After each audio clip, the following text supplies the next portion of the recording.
Welcome to the Voices of Young People podcast, brought to you by Springtide Research Institute. In each episode, we hear directly from young people as they respond to our research and share about the issues impacting their lives. As sociologists and researchers, we see a new story unfolding for young people, one that moves beyond traditional institutional boundaries and requires careful attention to the inner and outer lives of emerging generations. At the intersection of being and becoming, it's the voices of young people. Hello, welcome again to the Voices of Young People podcast. I'm Marta Abawaji. This is season 7, and it coincides with our mental health series. We are digging into all things mental health throughout 2022 and beyond, because that is our commitment right now, that we want all of our researching and our reporting to support mental health resources. We have a number of different publications that are being released, and this podcast season is talking to young people in all different stages of life. We have young people who are in their teens up through young professionals. And today we have Adiam and Daniel, who are both in their mid-20s. They're the end of our age spectrum for Springtide. We listen to young people ages 13 to 25. And so they might be bringing examples from their present life as young professionals, as well as hearkening back to previous years. But we're so excited that they're lending their stories to us in this mental health and Gen Z series. Let's have Adiam. Will you introduce yourself first? Yeah. Hi, everyone. My name is Adiam Tesfasalasi. I am 25-year-old living in Washington, D.C. I am currently a graduate student studying data science, and then I work as a policy analyst in D.C. And a fun fact / hobby of mine is that I really like to paint. Oh, I wish you all could see us on Zoom right now, because where we're recording this, there's beautiful paintings behind Adiam.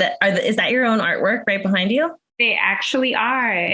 This is so cool. I know Adiam from previous time in life. We both lived in Colorado, and I didn't even know this art side of her. So I'm learning new things myself already as we get started in this conversation. So more to come on your art. That's really awesome. Daniel, what about you? Will you give us a little bit of an intro to who you are? Well, hello. I'm indeed Daniel. I'm 24 years old, living in Nevada as a Catholic Chinese American, and I am hopefully going to be overseas soon. I'm looking at grad schools and international studies, but my current role is working for a Catholic mission that's heading off to Southeast Asia very soon. So as a returned Peace Corps volunteer, different types of international work has been very important to me. And the pandemic has made it a little more difficult lately to be doing international service. So I'm grateful for the opportunities I have, and I'm looking forward in my career in the next few years.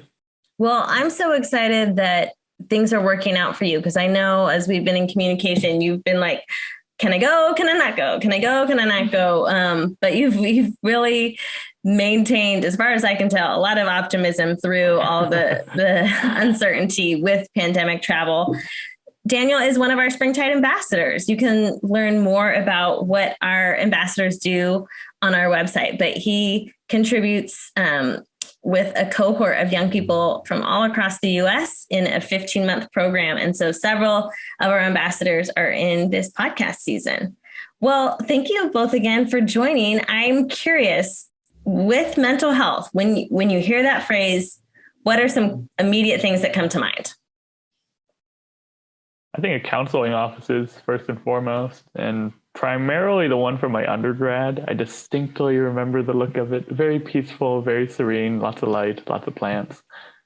And I think for me, when I think of mental health, it's usually a positive connotation.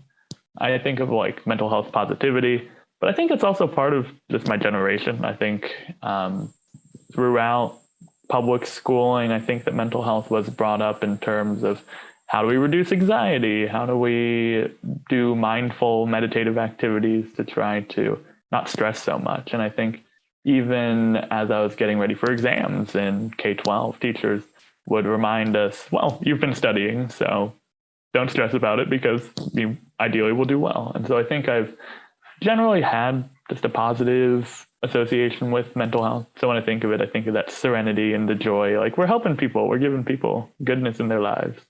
That's cool. That's a cool association. What about you, Adiam? I feel like I've had different associations with mental health throughout my life. I would say throughout high school, never thought about mental health. And mainly because I never really heard mental health being used, or a lot of times when I heard any topic regarding mental health, it was very negative. And so I just chose not to think about it, not to look into it, etc. And it wasn't until probably my late teens, early 20s, like college, where I was like, what is mental health? And a lot of it for me initially was just like trying to understand myself better, like trying to diagnose myself. I'm just like, why do I feel nervous all the time? Like, I don't understand that. And really hearing more about like access to therapy on campus. That was the first time I've had access to a therapist. And even just like making the decision to be like, I'm going to talk to a therapist. I think now in my mid-20s, I feel like I have a very positive association with mental health. I think now I'm more so like, mental wellness and what does that mean for me is making sure that, my mental health, like I feel good mentally, that I feel at peace and etc. And so it's definitely like an interesting journey throughout. But yeah, right now I feel like it's mostly a positive association.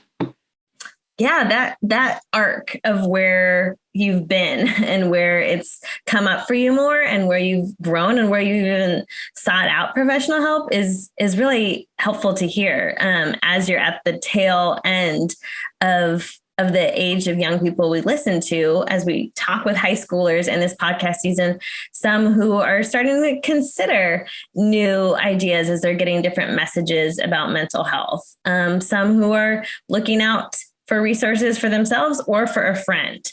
If you were looking to get support for your mental health, who would you turn to? I mean, you've both mentioned that you've been in a counseling center or you've been in a therapist's office. So is that directly who you would turn to, or is there an intermediary that you would connect with for yourself or a friend? I think now I feel like I have a group of support system that I can turn to, whether it's days that I'm having a really bad mental health day or days that I, experiencing anxiety, whatever it may be, that I feel comfortable and I feel like it's a safe space for me to reach out and say, hey, I feel X, Y, and Z way. Can you support me in X, Y, and Z way? And then on top of that, I've been really fortunate to have like supervisors who are very much so, who have created such a positive environment at work for mental health. So they're very open about their mental health wellness and their mental wellness journey, but also just really encouraging us to take time off when we need it for our mental health. And that being normalized has helped tremendously. Wow. I love hearing that. We're hoping to dig into that exact type of setting for some of our research in terms of workplaces. And a lot of people are like, oh my gosh, don't talk about mental health at work. But the fact that you have supervisors who are modeling that of like, here's what wellness looks like, and making it more of an open dialogue, I think is really significant.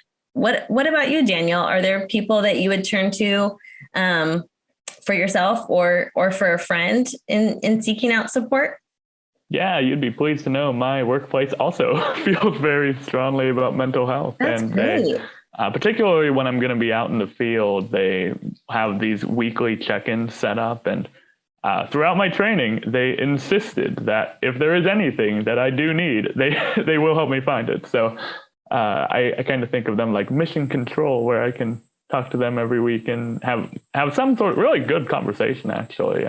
Lots of different things to check up on. And even right now, I think being out of school, I don't first think of the counseling center anymore, but I think also too, just learning the mental health techniques and strategies to be well. I think I don't feel like I need to go as much, whereas before I just sometimes didn't have the tools, didn't have the resources. So then I'd go there, get them, but now I have them. So I think nowadays, if there is something that comes up, I might reach out to my spiritual director and ask about it, because I've been more since graduation trying to engage more with my faith life. And I find that sometimes it's more just leaning into my faith where I find that the wellness, the fulfillment that before I might have been like, what am I doing? And then like I'll read something in scripture or talk to like a very spiritual friend and they'll explain something to me that I think, oh, shucks, I never looked at it that way. So suddenly I don't worry about it. So I think nowadays leaning more at those spiritual resources. But yeah, I love employers who do a how are you question, not like a how are you doing at work question, but literally just how are you? And I think it just generates such positivity. Yeah, if they really want to know how you're doing, right? And you don't feel like there's going to be, some sort of retribution if you really reveal like, no, I'm having a hard time, right? Yeah. But it sounds like you both can speak to atmospheres where it's normalized, like Adiam said earlier, to mention mental wellness rather than it being something that's shameful or you need to like pretend isn't a reality. I'm really heartened to hear that. We also know that people listening to this podcast sometimes are other adults, or could be employers, could be faith leaders, could be educators, and sometimes it's other young people listening. And so I think just having you both automatically, like towards the beginning of the conversation, offer, hey, yeah, I've sought out therapy, whether that was on a campus setting or in your young adulthood, that's significant too. I've had multiple therapists through different seasons of life. And I feel like the more I can say that out loud to peers, to young people, the more it can just be like, yeah, you go to the doctor, you go to the dentist, you can go to a therapist as well. So I so appreciate you already offering that you have considered and utilized formal support. Yeah. Well, that was exactly the argument that was posed to me in undergrad that made me think, well, shucks, if our student fees are already paying for it, then yeah, I should just go. That part where it's like, with all this money that I'm paying in fees, of course, I'm going to use it and see what's up. I love it. You all are speaking my language. That was me in grad school. I was like, yep, I will be making weekly appointments. And I'm so glad I did. And I was able to encourage other friends like, hey, I've gone. It's been helpful. Why not take advantage of it? So besides that formal support, what are like activities or practices that you all lean into when you're feeling stressed or anxious or down or whatever the mental health reality is? Is there something you do that you find to be a helpful practice? I think as often as possible, I like to go on walks. Of course, sometimes the weather's not great, or sometimes I'm just exhausted. So I'm like, I don't want to leave the house.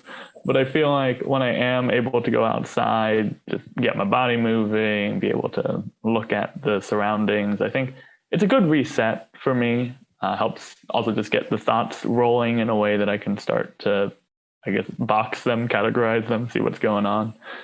I really like journaling, but I find that if I'm like super stressed, then I don't even know what to write. So I need a chance to at least do that breather. I also like prayer. I find that when I'm able to sit quietly with something, I think after I get the rushing thoughts away, like if I'm super stressed and then kind of do the walk, do the physical thing, try to get that out of me, then when I'm able to settle down a little more, just take it to prayer, reflect on it, see what God can perhaps help me with so that I'm not trying to do this all on my own. And then journaling, typically I'll get out this seems to be what's going on here. This is my take on it.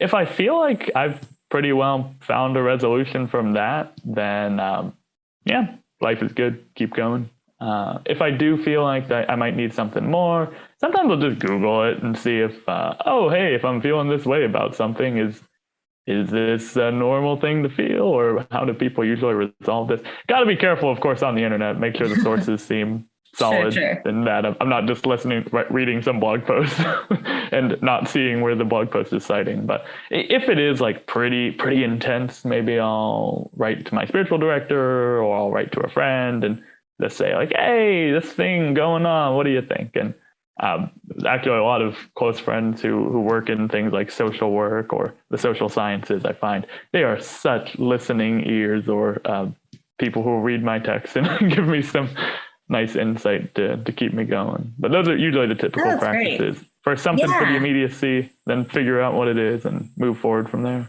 Oh, I like how there's things you do that are like, this is just me getting something in my head, working out in my body, or working out on paper or in prayer.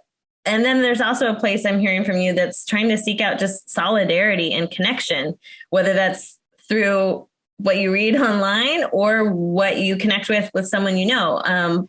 Both being, really valid ways to be like, I'm not the only one who's experiencing something like this. So Adiam, what would you say for you? Yeah, I think pretty much kind of the same. I think over the years, I am learning to sit with my feelings. And usually I was never that person who sat with my feelings. It's like, I don't want to think about it. I'll move on. And that's my self-care.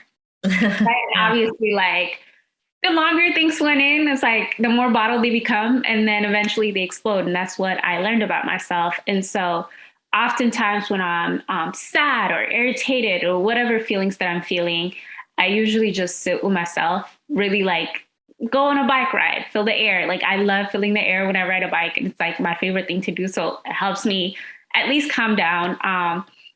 Go on a walk, I live by Rock Creek Park, which is really nice and it's super like accessible for a walk. So I feel like I'm in a forest. So it's like, oh, I'm isolated. And then I think definitely prayers and listening to gospel music and worship songs. I think that helps just a lot with my spiritual life. Prayers for sure, reading scriptures.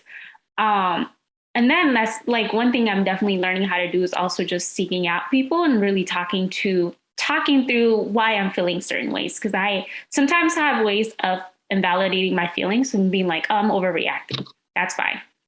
Right. And just like really being able to call up my friends or my sisters to say, hey, let me tell you about what happened. And just to have somebody validate my feelings helps a lot. And then one thing that I've also learned to do, especially like I started painting. So Marta, you said you didn't know about my artistic side. Yeah. I didn't either until I was like 22, I think. I was like, I've always been interested in painting or just like art in general, but I never really sought it out. And so when I think it was like end of college, I was really just like, not necessarily going through identity crisis per se, but just really trying to understand the different transitions in life, right? And I'm like, I felt like all my life, my identity was tied to me being a student, me being a good student. Mm-hmm. And now I've graduated, I moved to a new city. No one knows me. And like, who am I? I don't know. And so that really led me to a place where I'm like, okay, I want to be able to explore myself creatively. And when I first moved to DC, I moved here without knowing anyone, visiting the city prior. I didn't visit DC prior. And so for me, the sirens is really loud. I'm sorry. And so for me, it was, okay, so how do I spend my time, but also really feel this experience of being in a new city, the loneliness, missing home, etc. And so I just started painting, and that really allowed me to transform my feelings and my emotions into a creative manner. And that's been like super helpful. It's something that I still do on days where I'm just like super overwhelmed. I'm like, it's okay. I'll do everything else later. I'm just going to paint. I don't even know what I'm painting, but it's going to be something. It's going to mean something later on. And so those are some things that I do when those are things that I do to release some of my emotions and deal with my mental health. Oh, that is awesome. I agree. There was, oh my gosh, do you want to go about it? Go for it, Daniel. I'd love to hear your thoughts. Yeah, there was one year of undergrad where for Lent, I decided to do like a daily self-tending thing. And a lot of times it wound up being drawn in my sketchbook or just singing some song. And it was mostly because that spring I just felt like, wow, I am doing so much. I just need to do something for me. And so I definitely resonated with like, oh, I didn't know that was in me. Because I didn't really start singing till undergrad. But then when I realized like, wow, this melody in my soul can help me convey whatever this feeling I'm feeling is. Or like the way I draw sometimes, I'll look back through my journal, like some days it's just like scribbles and jagged lines. Other days it's like all flowy and wonderful and things kind of patterned together, or it's both. And then I think, wow, that must have been a complicated day. I don't know what was going on there. Just a quick break to give a shout out. Springtide is able to offer this podcast because of donors who make our research and actionable insights possible. After reading our work-life report, Nathan wrote, Springtide Research has done it again with their timely, accurate, and helpful research as they peer into what this generation is thinking. I found it especially helpful because I work at a church where most of the members are 60 plus, and I've been working on engaging younger folks. This research is an invaluable tool. You can see more of our current findings on our website, springtideresearch.org, where you can also make your own tax-deductible donation with a variety of giving options. Now, back to the episode. We have connections, expectations, and purpose as these driving themes throughout all of our research on mental health. And I'm wondering, when it comes to connections, if there's been people in various communities you've been a part of, whether that is work or a faith community that you've mentioned, or a volunteer space, a social space, that you feel like there's someone there, a particular person that you've been able to trust to talk to about mental health. It might not be an actual therapist, but you've been able to say, you know what, we can actually have a conversation about this, just to get things out in the open more. I think what I really like as far as people who I can talk to are people where we're already friends, usually in a faith community, but that their professional field also happens to be one that involves mental health or counseling or wellness, where those friends, I particularly like how, well, for one thing, we have a friendship. So they know me on a deeper level than just coming to work or coming to church. But then they also have the professional background to be able to say, like, oh, yeah, this is a very common thing for people in your age demographic. And I like, oh, well, shucks. OK, that's pretty good to know. And I like how, I'd be open with many friends anyway, but to know that those friends also do have some professional background or research background that gives them that extra lens that I know is an informed one and not simply just a guess, I think is really helpful.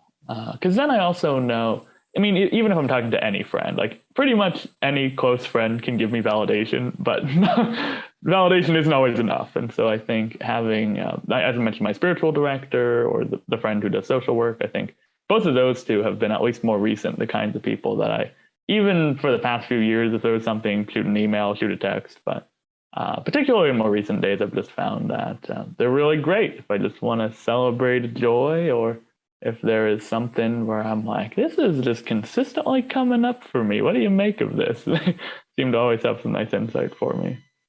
That's great. That's great that you have those sort of connections. Yeah, I think for me, former colleagues have been just really amazing. I feel like I've met really wonderful people that I can feel like that I could trust to go to during, some of my bad days. I think my current work, I would say they've created this amazing environment where we're free to talk about mental health and et cetera. But that's also something I'm still adjusting to, right? Like I don't know how to talk about mental health, and takes a lot of trust. That takes a lot of just like barriers to go through. Even though the space is there, if I want to talk to my supervisor and say, hey, I actually been feeling X, Y, and Z way, like I'm sure she will be willing to listen to me. But that's something I always have a hard time with, is just really expressing like, hey, let me talk to you. But I feel like I'm fortunate enough to have some friends that I've developed over the years in my faith community, as well as just like some of my hobbies to really be able to go to and talk to. But yeah, I feel like that's something I'm still just really going over the hurdles with, just feeling comfortable to talk about my mental state of being. Yeah, I get that. I get that in my mid 30s, where it's like, how much do I want to divulge in this space compared to another setting? And that's why I think part of our research, we want to empower trusted adults in so many different types of settings. Like if we only were talking about educators, we'd be missing a lot of other spaces and organizations and institutions, when mental health is a reality everywhere. It's not, as you both know, it's not something you only experience in one setting. With expectations, with that level of positive and negative expectations in a workplace setting, is there anything you can say is like, you know what, this is something I came to learn as a really helpful way for expectations to set me up in all mental wellness? Or if you have an example of something that was maybe harmful in terms of expectations, and what could have been better or what could be better in the future. I like when a manager or a supervisor, and this is referencing actually one of the jobs that I'd worked, explicitly says that we can put anything on the table, that if we're going through something, that the manager or the supervisor encourages us to bring it up, that it's like a no judgment sphere. And going back to that genuine, how are you feeling? How are you doing? I think that when I know I'm in that kind of workplace, and even back in undergrad, when I was in those kind of classrooms where if the professor said it on syllabus day, let me know if something's stressing you out. I do want to work this out with you. I think whenever the person in charge makes that explicit from the beginning, that sets me up for success, because I do take note of that. I think, okay, all right, if something comes up, I'll be sure to bring it up. Yeah. And the flip side, I think, is also true to a point. I think over the years, I've just developed more courage. So I don't really worry so much. If someone didn't explicitly say it, I still might like, hey, going through something right now, can we extend the deadline? Or can we make this work so that it's beneficial for all of us?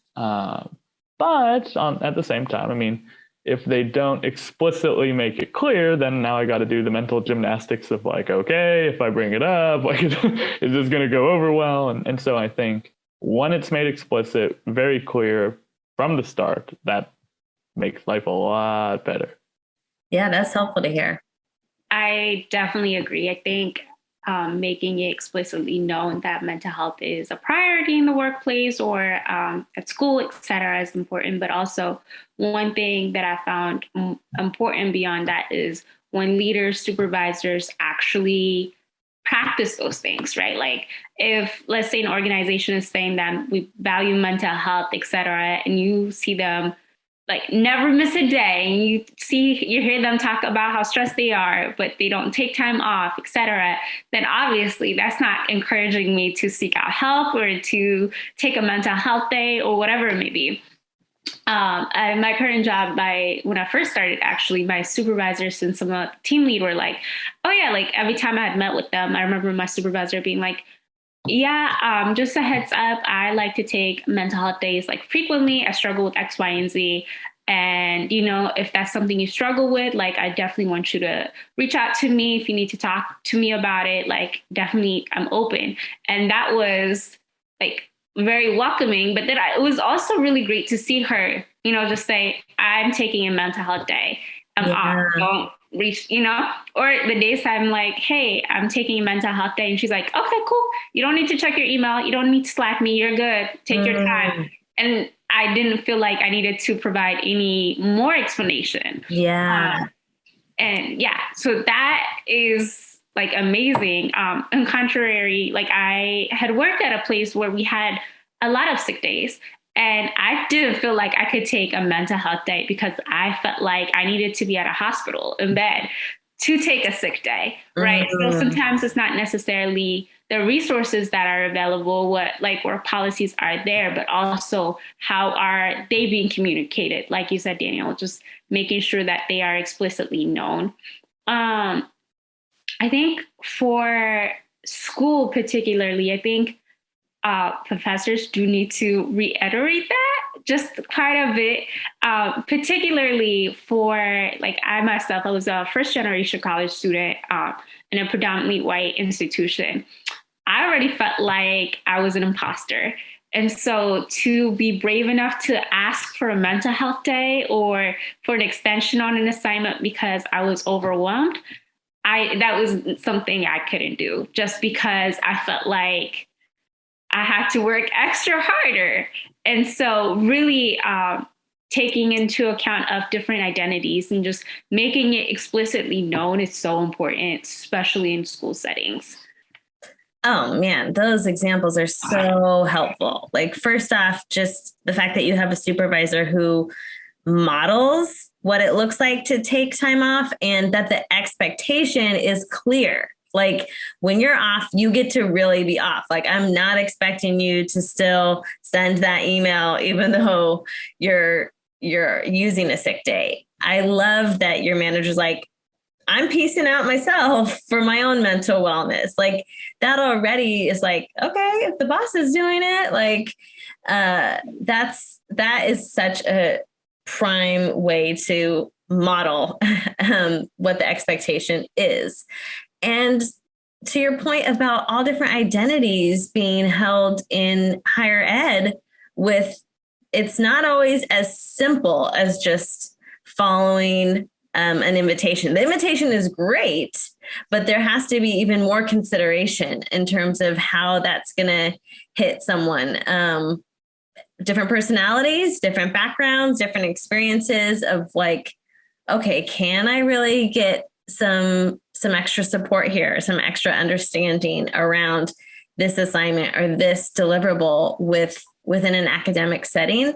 I think your own example there, Adiam, is really helpful because I hope professors give the invitation, but then I think there still has to be added mindfulness. It can't just end with, well, I told them they could come to me.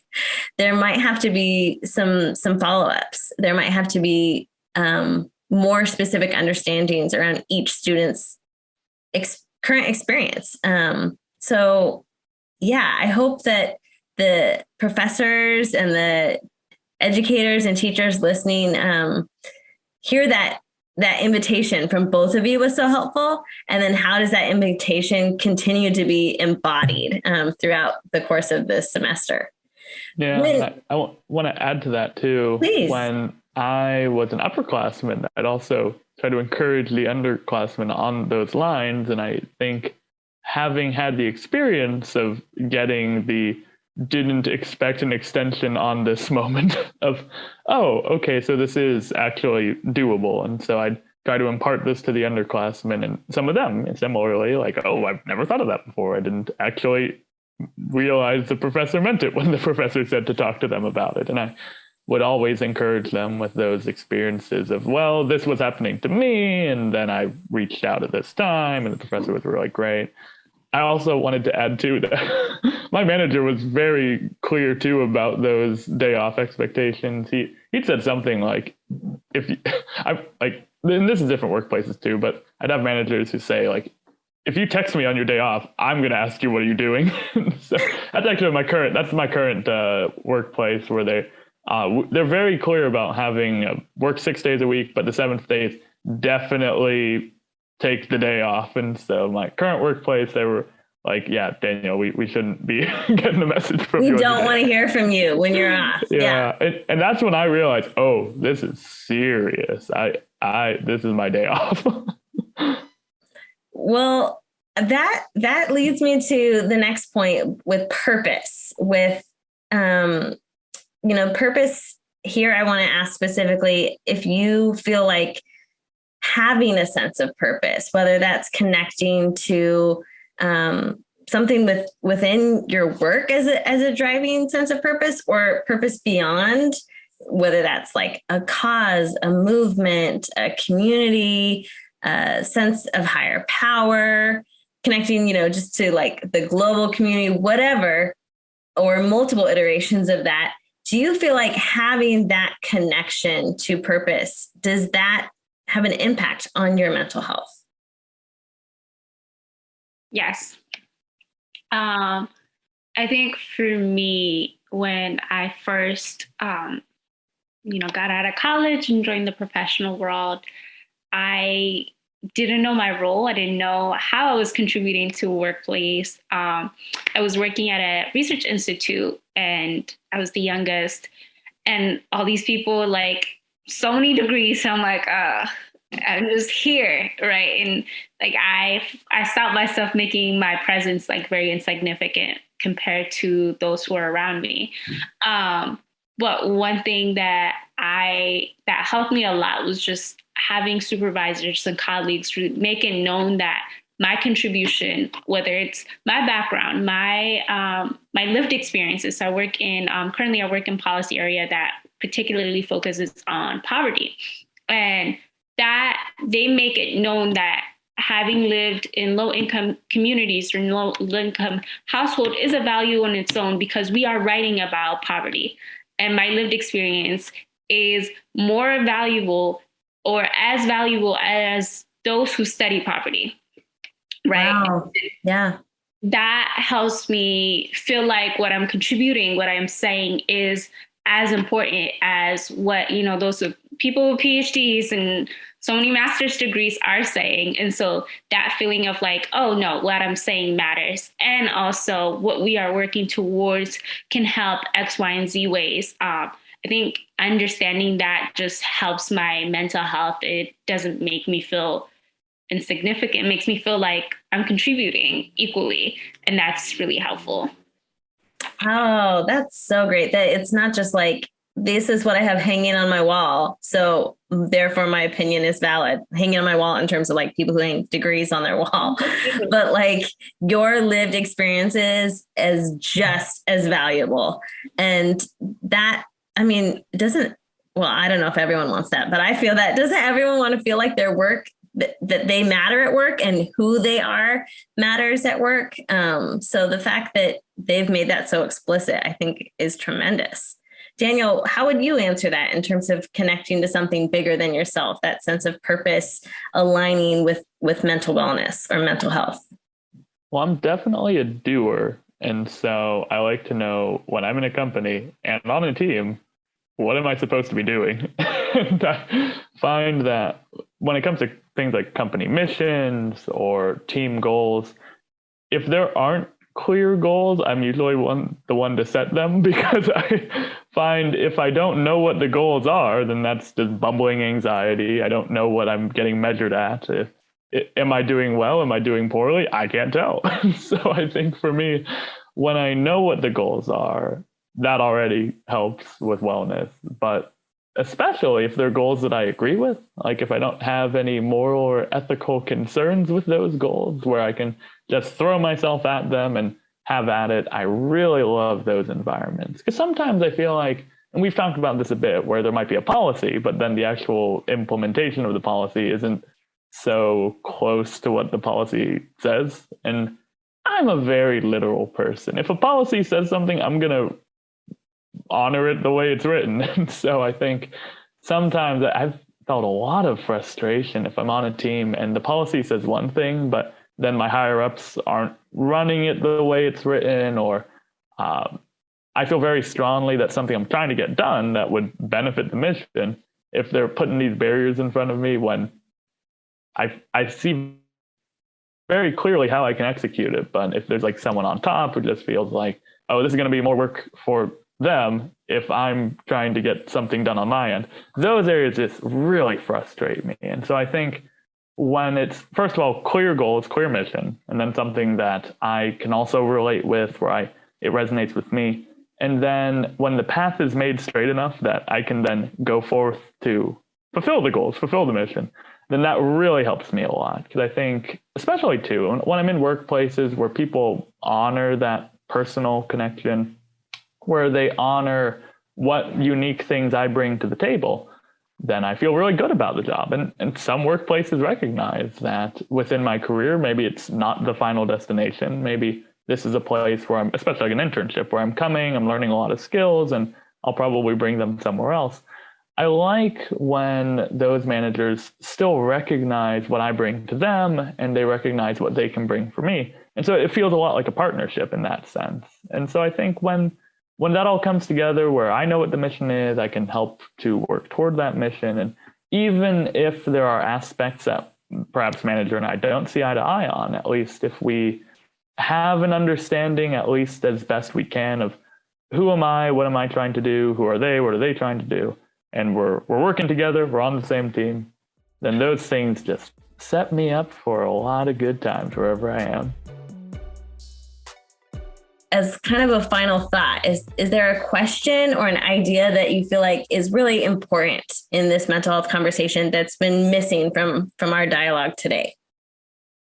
I'm really passionate about social media, and I think that so many people in my generation are on social media so much, and I can't exclude myself. I'm on it too. And I think what really helped me in trying to develop better mental health was to follow pages and people that post good mental wellness things. For example, on Tumblr, follow blogs that post about like positive study tips or nice mental health quotes or just nice poetry quotes. I like art, I like nature. So following blogs that post these things. Because I find when I'm, say, scrolling just for a while, maybe taking a break, that by purposefully following, interspersed with whatever else I'm following, these positive things, these wellness things, that it keeps putting it back at the front of my mind. And so regardless of how difficult global situations could be, like the international news that I might see popping up on the Facebook feed, then I'll also see these positive things. And of course, liking the posts that are positive to me, I know helps the algorithm, so that the algorithm thinks, oh, Daniel likes these mental health positive things. Maybe we should put more on his feed. I think is so important, and something that I don't know how many people do that consciously, but at least for me, that helped me a lot. And even now, I'll sometimes talk to some of my friends, we'll be talking about it, Lord knows what, and maybe they'll recommend to me some sort of page like, hey, Daniel, this thing that you were talking about, turns out there's a page that I follow for that.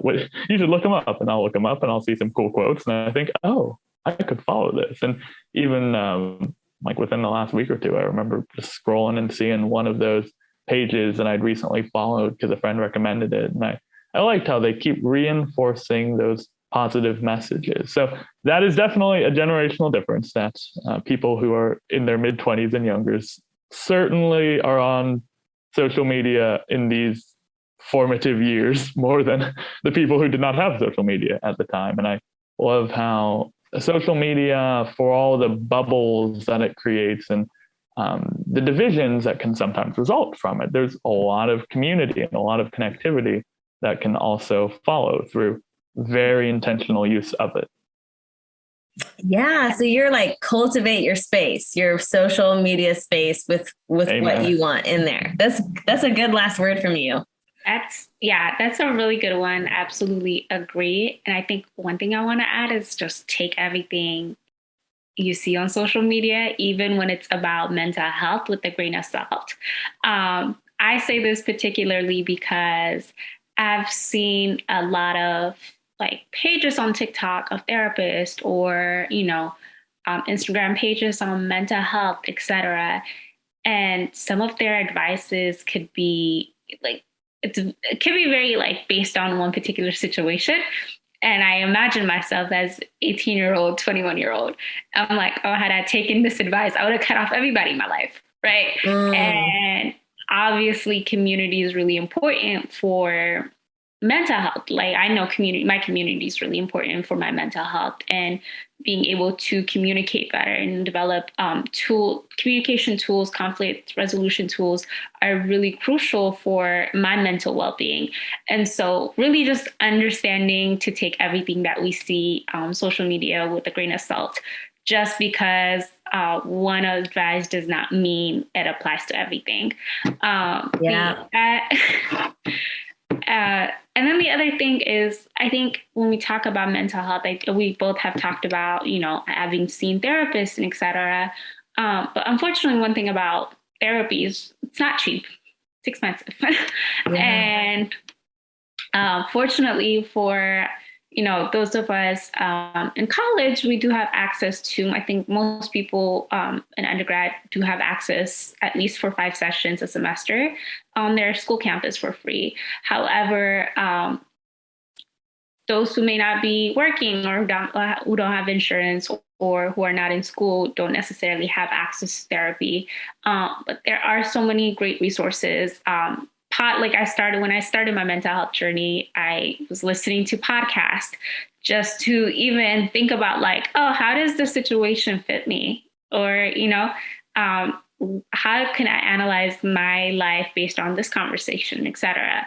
Like you said, Daniel, social media is really great. Again, just like everything that we see out in the space, taking it with a grain of salt, because each situation is very different from our own life.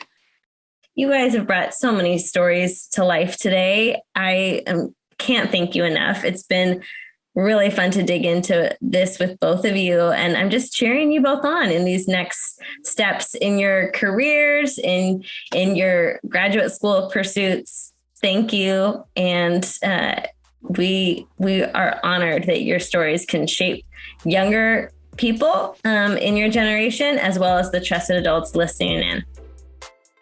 Visit springtideresearch.org to hear more voices of young people and to learn about the latest research and resources available in our Mental Health and Gen Z series. Springtide Research Institute is supported by donors who believe in the critical research and insight-generating work we do on behalf of young people. Make your own tax-deductible donation with a variety of giving options on our website today. Be sure to follow us on social media at We Are Springtide and interact with the resources in the Springtide series on mental health by using the hashtag Mental Health and Gen Z. Today's show was produced by Marta Abawaji. The audio was mixed by Andy Palmer, with original music created by high school student Christian Unthink.